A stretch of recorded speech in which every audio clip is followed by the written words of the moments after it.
আসসালামু আলাইকুম, সবাই কেমন আছেন? এই যে দেখুন আজকে আমি চিকেন বিরিয়ানি রান্না করছি। এই চিকেন বিরিয়ানিটা দেখতে দেখেন কতটা সুন্দর ঝরঝরে হয়েছে। খেতেও কিন্তু অনেক মজা হবে।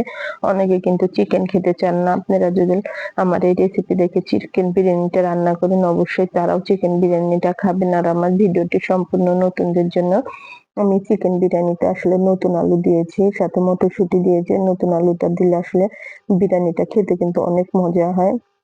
ওই যে দেখুন সাথে কিন্তু আমি এখানে টমেটো, শসা কেটে নিয়েছি। এগুলো দিয়ে লেবু দিয়ে একটু কাঁচামরিচ দিয়ে দেখেন গাজর কেটে দিয়েছি। একটু পরিবেশন করেছি। দেখতেও কিন্তু সুন্দর লাগতেছে। কারো সামনে যদি এভাবে সুন্দর করে পরিবেশন করা যায় অবশ্যই সে এই পরিবেশনটা দেখেও কিন্তু খাবে। আপনারা পুরা ভিডিওটা যদি দেখেন তাহলে বুঝতে পারবেন আমি এই চিকেন বিরিয়ানিটা কিভাবে রান্না করেছি। চলুন আমরা মূল ভিডিওতে চলে যাই। আমি এখানে ২ টা চিকেন নিয়েছি। আমার চিকেন ২ টা ৩ পাও ওজনের চিকেন নিয়েছি। চিকেন ২ টা আমি ২ টা একটা চিকেনকে আমি ৮ পিস সাইজ করে কেটে নিয়েছি। বেশি ছোট করিনি। চিকেন বিরিয়ানিটা আমি চিকেন নিয়েছি। এই চিকেন দিয়ে আসলে চিকেন বিরিয়ানিটা রান্না করলে আসলে খেতে কিন্তু অনেক মজা হয়। এখানে আমি তেল দিয়ে দিলাম। তেলের মধ্যে আমি লং, দারচিনি, এলাচ দিয়ে দিলাম। দিয়ে আমি এটা একটু তেলের মধ্যে ভেজে নিলাম। তাহলে সুন্দর একটা ফ্লেভার আসবে। সাথে আমি ২ টা তেজপাতা দিয়েছি। তেজপাতা ২ টা দিয়ে একটু ভালোভাবে নেড়ে-চেড়ে নিয়ে এখানে আমি পেঁয়াজ কেটে রেখেছি। পেঁয়াজ কাটাটা দিয়ে দেব। এভাবে একটু ভেজে নিলে আসলে সুন্দর একটা ফ্লেভার আসে। সেই কারণে আগে ওগুলো আমি ভেজে নিলাম। পেঁয়াজটা অবশ্যই আপনারা কেউ একটা চিকেন নিতে পারেন, কেউ ২ টা, কেউ ৩ টা সেই চিকেন অনুযায়ী দিবেন। আমি এই ২ টা চিকেনের সাথে আমি ১ কেজি চাল দিয়ে রান্না করব আজকে। এখানে আমি পেঁয়াজ আর কাঁচামরিচ বেটে নিয়েছি। আমি ৪-৫ টা কাঁচামরিচ দিয়ে ৪-৫ টা পেঁয়াজ দিয়ে একসাথে বেটে নিয়েছি। আর দিয়ে এভাবে আমি নেড়ে-চেড়ে নেব পেঁয়াজের কাঁচা গন্ধটা চলে যাওয়া পর্যন্ত। একটু যখন এই দেখেন এভাবে নাড়তে, নাড়তে পেঁয়াজের কাঁচা গন্ধটা চলে যাবে তখন কিন্তু সে পর্যায়ে আদা রসুন বাটাটা দেব। আদা রসুন বাটাটা অবশ্যই আপনাদের পরিমাণ অনুযায়ী দেবেন। চিকেন অনেকের বড় থাকে, ছোট থাকে। এখানে আমার ২ টা চিকেন আমি ৩ চামচ আদা রসুন বাটা দিলাম। দিয়ে আদা রসুন বাটাটা আমি সুন্দরভাবে এভাবে তেলের মধ্যে পেঁয়াজ এর সাথে ভালোভাবে ভেজে নিলাম। মসলাটা কষানোর জন্য এখানে পানি দিতে হবে। আমি আসলে খুবই অল্প পানি দেব। কেননা চিকেনে যদি বেশি পানি হয়ে যায় তাহলে চিকেনটা কিন্তু গলে গেলে বিরিয়ানিটা খেতে ভালো লাগবে না। এখানে আমি জিরা বাটা দিলাম ১ চামচ। জিরা বাটাটা দিলে আসলে কিন্তু চিকেনের অরিজিনাল স্বাদ পাওয়া যায়। লবণটা দিয়ে দিলাম। লবণটা স্বাদ অনুযায়ী দিব। লাগলে আমি চেক করে নিব। এখানে অল্প করে একটু মরিচের গুঁড়া দিলাম। সুন্দর একটা কালার আসবে মরিচের গুঁড়াটা দিলে। এখানে আমি ধনিয়ার গুঁড়া দিলাম। ধনিয়ার বাটাটাও দিতে পারেন। বাটা আসলে মসলা দিয়ে রান্না করলে খেতে কিন্তু আরো স্বাদ হয়। এখানে আমি টমেটো সস দিয়ে দিলাম। টমেটো সসটা আমার ঘরে তৈরি করা সস। সেই সসটাই আমি দিলাম। আপনারা কেনা সসও দিতে পারেন। টমেটো সস না থাকলে টমেটো কিন্তু আপনারা ব্লেন্ডার করেও দিতে পারেন। দিয়ে এটা আমি এখানে দেখেন এই মসলাগুলো দিয়ে এখানে আমি বাদাম বাটা দিয়ে দিলাম। বাদাম বাটাটাও আপনারা পরিমাণ সবকিছু আসলে পরিমাণ অনুযায়ী দিবেন। এখানে আমি ১.৫ চামচের মতন বাদাম বাটা দিলাম। এখানে আমি আসলে বাজারের কেনা খোলা বিরিয়ানি মসলা ব্যবহার করব। আপনারা প্যাকেটের মসলা ব্যবহার করতে পারেন। এই মসলা দেওয়া আসলে বিরিয়ানির কালারটা কিন্তু সুন্দর আসে। খেতেও কিন্তু অনেক মজা হয়। এখানে আমি ১ চামচ দিয়ে দিলাম। এই দেখেন এটা আমি ভালোভাবে মসলাটা দিয়ে আর এখানে টক দইটা আমার ডিপ ফ্রিজে ছিল দেখে আমি পানি জমে গিয়েছিল। পানিটা একটা ছাঁকনিতে আমি টক দই পানি ঝরতে দিয়েছিলাম। পানি ঝরিয়ে টক দইটা এখানে দিয়ে দিলাম। দিয়ে এটা আমি ভালোভাবে এভাবে নেড়ে-চেড়ে নেব। এই যে দেখুন এভাবে নাড়তে, নাড়তে মসলাটা যখন তেল বেরিয়ে আসবে তখন কিন্তু বুঝতে পারবো আসলে যে আমার মসলাটা কষানো হয়ে এসছে। এই পর্যায়ে এই যে দেখুন আমার মসলাটা কত সুন্দর কষানো হয়েছে। এবার মুরগির পিসগুলো আমি এভাবে কেটে নিয়েছি। সুন্দর করে আমি ধুয়ে নিয়েছি। এই চিকেন গুলো আমি এখানে দিয়ে দিলাম। দিয়ে এটা আমি একদম ভালোভাবে এখানে আমি কিন্তু একটু নেড়ে-চেড়ে নেব। এখানে আসলে আমি কোনো পানি দিব না। এখানে আমি একটু দুধ ব্যবহার করব। দুধ দিলে কিন্তু আমার চিকেনটা কিন্তু সুন্দর মতন সিদ্ধ হয়ে যাবে। আর এখানে আমি পাউডার দুধ ব্যবহার করব। আপনারা গরুর দুধ ব্যবহার করতে পারেন। গরুর দুধ ব্যবহার করলে একটু ঘন করে জাল দিয়ে নেবেন তাহলে কিন্তু খেতে স্বাদ লাগবে। আমি আসলে সবকিছুতে পাউডার দুধটা আমার কাছে বেশি ভালো লাগে।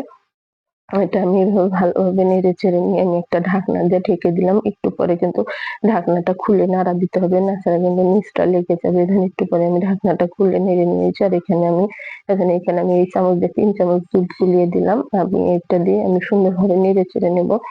আমি এখানে কিন্তু কোনো চিনি ব্যবহার করব না। আপনারা যদি একটু চিনি দিতে চান দিবেন। আমার কাছে আসলে মিষ্টি, মিষ্টি হলে খেতে ভালো লাগে না। কেননা টক দই দিয়েছি। টক দই কারণে একটু টক আসে। কিন্তু এখানে আমি আবার টমেটো সস, বাদাম বাটা, দুধ দিয়েছি। এটাতে কিন্তু মিষ্টি ভাবটা, টকের ভাবটা কমে যাবে। এই কারণে আমি এখানে আর টক দই দিলাম না। এটা আমি আবার ঢেকে দিলাম। এখানে কিন্তু আমি আর কোনো পানি ব্যবহার করব না। এই পর্যায়ে আমি ঢাকনাটা খুলে দিলাম। এটা আমি আস্তে, আস্তে করে পানি শুকিয়ে যাওয়া পর্যন্ত অপেক্ষা করব। এই যে দেখুন এই পর্যায়ে সুন্দর মতন আমি নেড়ে-চেড়ে যখন আমার তেলটা একবারে বেরিয়ে আসবে সে পর্যায়ে কিন্তু আমি বুঝতে পারবো যে আমার ওটা হয়ে গেছে। ওটা আমি নামিয়ে নিয়েছি। নিয়ে চুলায় একটা পাতিল বসিয়ে দিয়েছি। আর এখানে চালের মধ্যে আমি মটরশুঁটিটা দিয়ে দিয়েছি। চালটা আমি ধুয়ে রেখেছিলাম। সাথে এখানে দারচিনি, এলাচ, তেজপাতা দিয়ে দিয়েছি। মটরশুঁটিটা দিলে আসলে বিরিয়ানিটা খেতে কিন্তু অনেক মজা হয়। এবং পাতিলে পানিটা শুকিয়ে যাবে। তখন এখানে আমি তেল দিয়ে দেবো। কেননা পানিটা একটু শুকাতে সময় লাগবে। এই যে দেখুন এখানে আমি তেল দিয়ে দিলাম। এই দেখুন তেলটা আসলে আমি খুব বেশি তেল খাই না। তেল অতিরিক্ত হলে আসলে বিরিয়ানিটা খেতে ভালো লাগে না। আপনারা যদি তেলটা আরেকটু বেশি খান আরেকটু বাড়িয়ে দিবেন। কিন্তু আমার কাছে এই তেলটাই মনে হয় পারফেক্ট হয়। তেল আসলে কম খাওয়া কিন্তু আসলে স্বাস্থ্যের জন্য ভালো। কিন্তু তারপরেও আমরা জেনে শুনে আসলে তেল জিনিসটা খাবারের স্বাদ বাড়ানোর জন্য খেয়ে ফেলি বেশি করে। এখানে এই যে পেঁয়াজ কুচিটা দিয়ে দিলাম। পেঁয়াজটা আমি এভাবে ভালোভাবে নেড়ে ছেড়ে নেব। এই যে দেখুন আমরা দেশ বিদেশ যে যেখান থেকে দেখতেছেন আমার ভিডিওটি ভালো লাগলে অবশ্যই আমাকে একটা লাইক দিবেন। এই দেখুন পেঁয়াজটা যখন হালকা বাদামি কালার হয়ে আসবে সে পর্যায়ে আমি চালটা ধুয়ে রেখেছিলাম একটা ছাঁকনিতে। পানিটা ঝরে যাওয়ার পর এখানে দিয়ে দিলাম। এটা আমি ভালোভাবে নেড়ে চেড়ে নেব। আমি চামচ দিয়ে ২ চামচ লবণ দিলাম। এই ২ চামচ লবণে আমার বিরিয়ানির লবণটা একদম পারফেক্ট হবে। দিয়ে এটা আমি দেখেন ভালোভাবে নেড়ে চেড়ে চালটা যত ভালো ভাজবো বিরিয়ানিটাও কিন্তু আমার তত ভালো হবে। এই যে দেখুন আর তারপরে আমি লবণটা চেক করে দেখবো। আমার লবণটা যদি লাগে অবশ্যই আমি এখানে আরেকটু লবণ দিয়ে দেবো। এটা আমার ভালোভাবে ভাজা হয়ে গেলে দেন চিকেন গুলো আমি কষে রেখেছিলাম রান্না করে। ওই চিকেনটা আমি এখানে দিয়ে চিকেনটাও দেওয়ার পর আমি একটু এখানে ভালোভাবে নেড়ে চেড়ে নিবো। আর এদিকে আলু দেবো যেহেতু আলুটাও আমি করেছিলাম কি আলুটা একটু লবণ মাখিয়ে আমি ভেজে নিয়েছিলাম। ভেজে নিলে আসলে একটু লবণ দিয়ে আলুটা ভেজে নিলে বিরিয়ানির আলুটা খেতে কিন্তু অনেক মজা হয়। আপনারাও যদি বিরিয়ানিতে আলু দেন অবশ্যই একটু ভেজে নেওয়ার চেষ্টা করবেন। দিয়ে এখানে আমি দেখুন পানি দিয়ে দিলাম। এখানে কেননা আমি আমার ১ কেজি চাল যেহেতু আমি এখানে এখানে ২.৫ কেজির মতন পানি দিয়েছি। বিরিয়ানিতে একটু পানি কম দিতে হয়। তারপর আমি আবার ১ কাপ দুধ দিয়েছি। দিয়ে এটা আমি ভালোভাবে নেড়ে চেড়ে আমি বলক আসার জন্য একটা ঢাকনা দিয়ে ঢেকে দেবো। আর এই পর্যায়ে কিন্তু চুলার জালটা অবশ্যই হাই হিটে রাখবো। এই যে দেখুন এই পর্যায়ে আমি চুলার জালটা হাই হিটে রাখছি। কেননা জোরে বলক না আসলে বিরিয়ানিটা এই যে দেখুন বিরিয়ানিটা যখন এই পর্যায়ে বলক আসবে তখন অবশ্যই একটু নিচে আমি একটু খুরচুন দিয়ে একটু নেড়ে দেবো। নেড়ে না দিলে বিরিয়ানিটা নিচটা লেগে যেতে পারে। আর এই পর্যায়ে আমি চুলার জালটা একটু কমিয়ে দেবো। কেননা বিরিয়ানিতে আসলে অনেক মসলা পড়ে। বিরিয়ানিটা অনেক সময় পুড়ে যাওয়ার ভয় থাকে। এটাই দেখুন এভাবে দিয়ে আমি একটু কিন্তু দমে রাখবো। এরপরটা যখন পানিটা যখন টেনে যাবে এই যে দেখুন এই পর্যায়ে কিন্তু পানিটা অনেকটা টেনে গেছে। এইখানে এই দেখুন এটা একটু আমি ভালোভাবে আস্তে করে উল্টিয়ে দেবো। এই যে দেখুন এটা একটু উল্টিয়ে দিলাম, না দিলে আমার নিচটা কিন্তু পুড়ে যাবে। চালটা কিন্তু আমার অনেকটা শক্ত আছে। এই চালটা কিন্তু এই পানিতে আমার দমে রাখলে সুন্দর মতন এই পানি টেনে বিরিয়ানিটা একদম সুন্দর ঝরঝরে হয়ে আসবে। এই যে দেখুন এখানে আমি পেঁয়াজ বেরেস্তা দিয়ে দিলাম। পেঁয়াজ বেরেস্তাটা দিলে আসলে বিরিয়ানির কিন্তু সুন্দর একটা ফ্লেভার আসে। খেতেও কিন্তু অনেক মজা লাগে। আপনারা একটু এ পর্যায়ে পেঁয়াজ বেরেস্তা দেওয়ার চেষ্টা করবেন। এখানে আমি কয়েকটা কাঁচামরিচ দেবো। কাঁচামরিচটা দিলে সুন্দর ফ্লেভার আসবে। ঘিটা দিলে আসলে ঘিটা দিলে বিরিয়ানিতে এত সুন্দর একটা ফ্লেভার আসবে। খেতেও কিন্তু অনেক মজা হবে। এখানে আপনারা আলু বোখরা দিতে পারেন। আলু বোখরা দিলে আসলে খেতে কিন্তু অনেক মজা হয়। আমার কাছে আলু বোখরা না দেখে দিতে পারলাম না। দিয়ে এটা আমি এভাবে দমে দিলাম।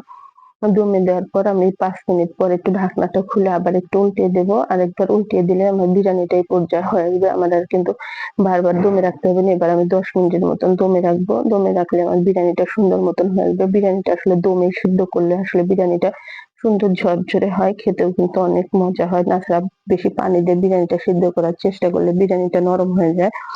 নিচটা পুড়ে যায়। বিরিয়ানিটা খেতে কিন্তু অত ভালো লাগে না। এই পর্যায়ে আমি আবার দেখুন ঢেকে রেখে দিয়েছিলাম। ঢেকে রেখে দিলে আমি দেখেন আমার একটু পরে আমি চুলায় থেকে নামিয়ে নিয়েছি। বিরিয়ানিটা একদম সুন্দর আমাদের বিরিয়ানিটা কত সুন্দর ঝরঝরে হয়েছে। অবশ্যই আপনাদের কাছে যদি আমার ভিডিওটি ভালো লাগে অবশ্যই আমাকে একটা লাইক দিয়ে আমার চ্যানেলটি সাবস্ক্রাইব করে দেবেন। আর ভিডিওতে কোনো ভুল ত্রুটি হয়ে থাকলে আমার ভুলটি ক্ষমার দৃষ্টিতে দেখবেন। এই যে দেখুন আমার বিরিয়ানিটা কতটা ঝরঝরে হয়েছে, একদম পারফেক্ট হয়েছে। আপনারা এগুলো আমার ভিডিও দেখে এভাবে রান্না করেন আপনাদের বিরিয়ানি